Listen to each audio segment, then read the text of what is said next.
प्रणाम। वज्र शिक्षा मंच के केसरिया इतिहास की प्रश्न श्रृंखला का आज 17वां प्रश्न है। सर्वप्रथम कल के प्रश्न का उत्तर। मुझे प्रसन्नता है कि आज पांचों उत्तर जो आए हैं श्रोतागणों के वह सभी ठीक हैं।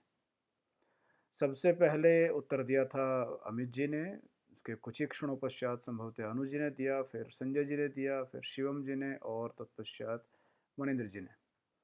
सबसे पहले जो विस्तृत उत्तर दिया वो संजय जी ने दिया और संजय जी ने बिल्कुल ही सही इसको पाया है कि वर्तमान में कौन किस पार्टी के नेता हैं, मैं किन की ओर संदर्भ दे रहा था।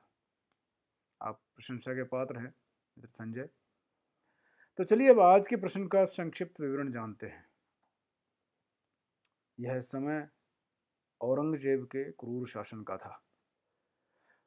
मारवाड़ ने उस समय औरंगजेब के समय मुगलों का आधिपत्य स्वीकार कर लिया था।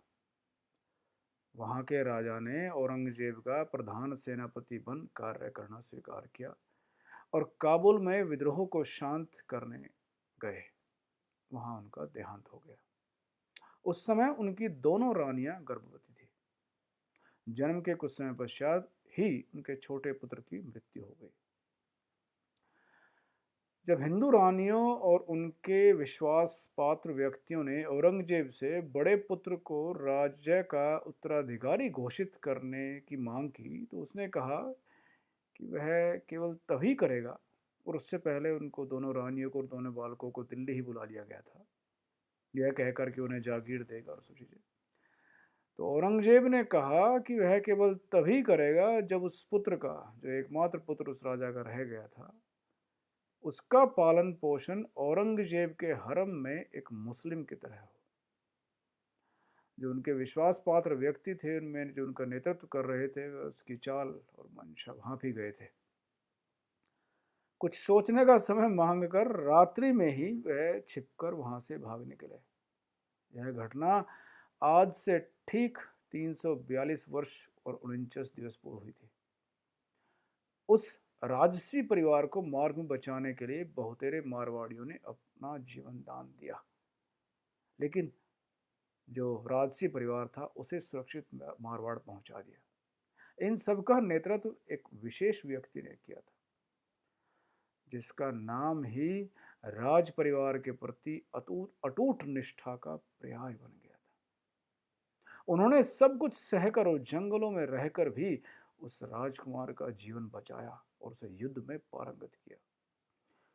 20 वर्ष तक, मैं कह रहा हूं ध्यान दीजिए, 20 वर्ष तक मारवाड़ सीधे औरंगजेब के नियंत्रण में रहा और वह छिपकर, जो नेतृत्व कर रहे थे व्यक्ति, वह छिपकर जीवन यापन करते रहे और मुगलों पर छापा मार आक्रमण कर उन्हें हानि पहुंचाते रहे।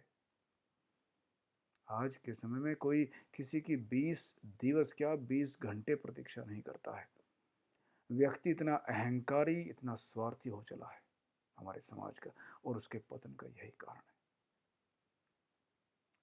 तत्पश्चात जैसे ही औरंगजेब की मृत्यु हुई तो वह जो व्यक्ति थे उन्होंने मुगल शासन को मारवाड़ से उखाड़ फेंका और उस राजकुमार को राज सिंहासन पर आरूढ़ किया और तत्पश्चात अपनी साधना में उज्जैन के महाकाल मंदिर में चले गए।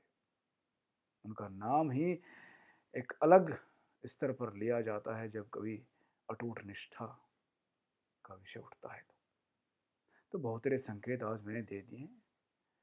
तो बताइए कि उस राजभक्त व्यक्ति का नाम क्या था। अपना उत्तर नीचे टिप्पणी या कमेंट बॉक्स में अवश्य दीजिएगा। जय मां भारती।